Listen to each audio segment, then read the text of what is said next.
अलाउद्दीन खिलजी। अब हम करते हैं उसकी बाजार नियंत्रण व्यवस्था या उसका बाजार व्यवस्था किस प्रकार की रही थी। कि अलाउद्दीन एक साम्राज्यवादी था और इसके अलावा उसने अपने राज्य की रक्षा आंतरिक और बाह्य शत्रुओं से करनी थी और मंगोलों के आक्रमण का भय भी हमेशा बना रहता था। अतः विवश होकर उसे विशाल सेना की भर्ती करनी पड़ी। फरिश्ता के अनुसार सुल्तान के पास 4,75,000 घुड़सवार सेना थी और उसके वेतन के अतिरिक्त राज्य कर्मचारियों के वेतन और दासों पर होने वाले आर्थिक भार बहुत अधिक था। वह यदि होता रहता तो राजकोष जल्दी खाली हो जाना संभावना थी। परिणाम स्वरूप सुल्तान ऐसी योजना बनाने के लिए प्रेरित हुआ जिससे कि सैनिकों को कम वेतन देते हुए भी दैनिक आवश्यकता की वस्तुओं के मूल्य कम कर दिए जाए ताकि उन्हें कम वेतन में भी ज्यादा अच्छा जीवन यापन करने को मिल जाए। इसलिए अलाउद्दीन ने कुछ सुधार किए, जैसे कि मुख्य खाद्यान्न बाजार, सराय अदल जो वस्त्रों जड़ी बूटियों आदि का बाजार था, इसके अलावा घोड़े पशुओं दासों के क्रय विक्रय के संबंधित बाजार, इसके अलावा कुछ अन्य छोटी मोटी चीजें होती थी उनसे संबंधित बाजार, जिसमें खाद्यान्न और बाजार मंडी जो थी उसमें सुल्तान ने खाने पीने तथा पहनने और जीवन के अन्य आवश्यक वस्तुओं के भाव जो थे वो डिसाइड कर दिए थे और इन समस्त वस्तुओं के भावों के संबंध में सूचियां जो वो भी तैयार कर दी गई थी। जैसे गेहूं 1 मण 7.5 जीतल का होता था, जो 1 मण 4 जीतल का होता था। इस प्रकार से हर चीज जो उसके भाव जो उन्होंने डिसाइड कर दी, कोई भी इससे ज्यादा कीमत जो नहीं ले सकता था। अगर कोई ऐसा करता तो उसको सख्त सजा दी जाती थी। इसके अलावा वस्तुओं की प्राप्ति का भी उचित प्रबंध किया। सुल्तान ने वस्तुओं की संभावित कमी और चोर बाजारी से बचने के लिए मुल्तानी सौदागर व बंजारों को दिल्ली के आसपास बसाया और उनकी ये जिम्मेदारी थी कि वे किसानों से अन्न लाकर राजधानी में पहुंचाए और उनको राज्य की ओर से निर्देश दे कि वो किसानों के पास उतना ही अन्न छोड़े जितना उनके जीवन निर्वाह के लिए जरूरी थे। इसके अलावा अन्न भंडार जो उनकी भी व्यवस्था की गई। अलाउद्दीन ने राजधानी में अन्न इकट्ठा करने के लिए बड़े बड़े गोदाम जो उनका निर्माण करवाया, जिससे कि वर्षा के समय भी निश्चित दर पर अनाज जो उसको वितरित किया जा सके। इसके अलावा राशन प्रणाली कि अलाउद्दीन ने दिल्ली की प्रजा को अकाल की पीड़ा से बचाने के लिए राशन प्रणाली की व्यवस्था भी की थी और जब कभी देश में अकाल के कारण अनाज की कमी हो जाती थी तो दिल्ली निवासियों को सरकारी गोदामों से अन्न दिया जाता था। समकालीन लेखक बर्नी के अनुसार मोहल्लों के दुकानदार सरकारी गोदाम से अन्न ले जाते थे और प्रत्येक परिवार को 6-7 सेर गेहूं प्रतिदिन के हिसाब से देते थे। इसके अलावा बाजार नियंत्रण के लिए भी कर्मचारी नियुक्त किए कि बाजार नियंत्रण के लिए स्थापित मंडियों की निगरानी के लिए एक प्रमुख अधिकारी शहनाई मंडी की नियुक्ति की गई थी और इस अधिकारी का कर्तव्य था कि वह भावों से सुल्तान को अवगत कर रखे और चोर बाजारी को रोकने का पूरा प्रयत्न करे। शहनाई मंडी के अधीन बुरीद ए मंडी तथा मनही नामक कर्मचारी होते थे और इनको बाजार की गुप्त सूचनाएं सीधे सुल्तान तक पहुंचाने का अधिकार था।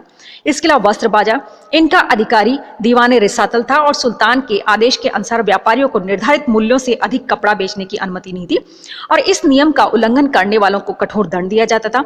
कपड़ों को भी मूल्य निश्चित कर दिए गए थे, जैसे खज रेशम 16 टका, कच्चा रेशम 6 टका, साधारण वस्त्र 3.5 जीतल। कीमत वस्तु जब तक नहीं बेची जा सकती थी जब तक कि परमिट अधिकारी से आज्ञा नहीं ले लेते थे।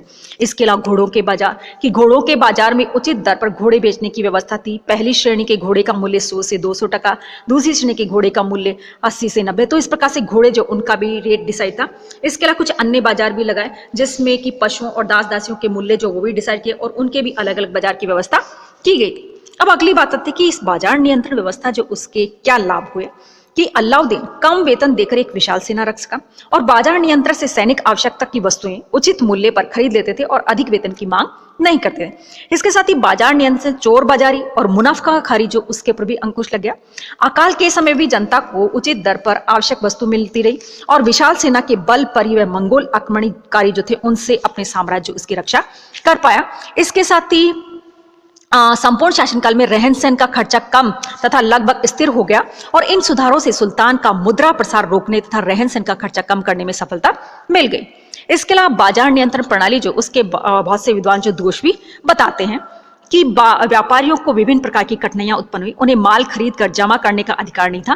व्यापारियों को छोटे अपराधों पर भी कठोर दंड दिया जाता था, अतः उन्हें काम करने में रुचि नहीं रही और सुल्तान ने कीमतें स्थिर कर दी और उनमें तनिक भी वृद्धि कर उसके विरोध किया और उससे व्यापारी वर्ग में असंतोष फैला और सुल्तान की बाजार नियंत्रण प्रणाली से किसान भी असंतुष्ट थे।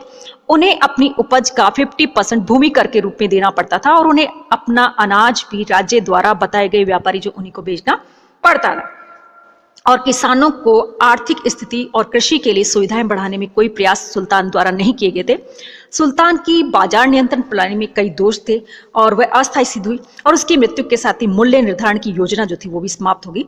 इसके अलावा व्यवस्था केवल दिल्ली और उसके आसपास के क्षेत्रों में लागू की गई थी, अतः उससे होने वाले लाभ केवल दिल्ली तक ही सीमित रहे थे। अगली बात आती है अलाउद्दीन खिलजी का मूल्यांकन। वह एक कुशल सेना नायक था, कुशल प्रशासक था, साम्राज्यवादी था, महत्वाकांक्षी था और धार्मिक प्रकृति। इसके साथ ही वह साहित्य और कला का साक्षक था। इसके बारे में हम बहुत अच्छे से अध्ययन कर चुके कि वो कुशल सेना नायक किस प्रकार से था। उसने उत्तर भारत, दक्षिण भारत और मंगोल आक्रमणकारी जो उनसे अपने साम्राज्य उसकी रक्षा की थी। इसके अलावा उसने बहुत ही अच्छा प्रशासन किया, जिसके तहत उसने ये प्रशासनिक जो है सुधार किए थे। इसके अलावा साम्राज्यवादी नीति जो उसको भी उसने अपनाया, जिसके तहत उसने उत्तर भारत जो उसके ऊपर उसने सीधा अपना आक्रमण करके अपने आधिपत्य में लिया, लेकिन दक्षिण भारत जो उसको केवल अपने आधिपत्य में यानी कि सीधा नहीं लिखा, बल्कि उनके जो शासक जो थे उनको उनके राज्य वापस लौटा दिए और उनसे केवल उनकी अधीनता स्वीकार करे और उनसे टैक्स लेना ठीक समझा। इसके अलावा वो बहुत महत्वाकांक्षी था, इसीलिए उसने इन क्षेत्रों पर अपना आधिपत्य किया था। इसके साथ ही वो धार्मिक प्रवृत्ति का भी था और साहित्य और कला जो उसको भी उसने कहा जाता है कि बहुत ज्यादा संरक्षण दिया था।